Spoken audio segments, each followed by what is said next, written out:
মাছের ঝোলটা আমরা প্রতিদিন রান্না করে থাকি, একদিন না হয় ভিন্ন স্টাইলে ভিন্নভাবে রান্না করে দেখুন।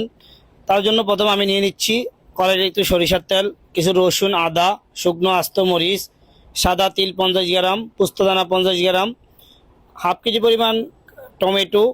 এরপরে এটি সুন্দর করে সতে করে নিচ্ছি। আর অল্প একটু ধনিয়া পাতার গুঁড়া দিয়ে অল্প একটু পানি দিয়ে এগুলি সিদ্ধ করে ব্লেন্ড করে রেখে দিব। এখন আমি একটা কড়াইয়ের মধ্যে সয়াবিন তেল নিয়ে নিচ্ছি, তার মধ্যে আস্ত জিরা দিয়ে দিচ্ছি, 1 কেজি পরিমাণ পেঁয়াজ কিমা করে দিয়ে দিচ্ছি, কয়টা কাঁচা মরিচ।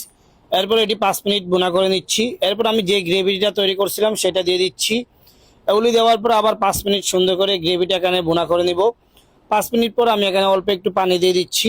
1 টেবিল স্পুন হলুদের গুঁড়া, 2 টেবিল স্পুন জিরার গুঁড়া, 2 টেবিল স্পুন ধনিয়ার গুঁড়া, 2 টেবিল স্পুন গুঁড়া মরিচ, অল্প একটু কাশ্মীরি চিলি দিয়ে দিচ্ছি কালারের জন্য। এরপরে গ্রেভিটা আরও 5 মিনিট ভুনা করে নিব।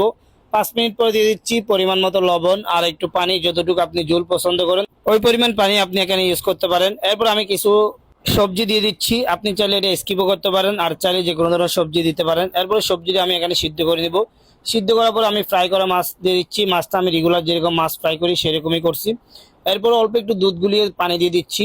পানিটা দিয়ে ঢাকনা রেখে দিয়ে 5 মিনিট রেখে দিব। 5 মিনিট পর আমি একটু ধনিয়া পাতা, হালকা একটু মেথি পাতা দিয়ে দিচ্ছি ফ্লেভারের জন্য। দেখেন কত সহজে মাছের ঝোল তৈরি হয়ে গেছে। আপনিও চাইলে বাসায় তৈরি করে নিতে পারেন। আল্লাহ হাফেজ।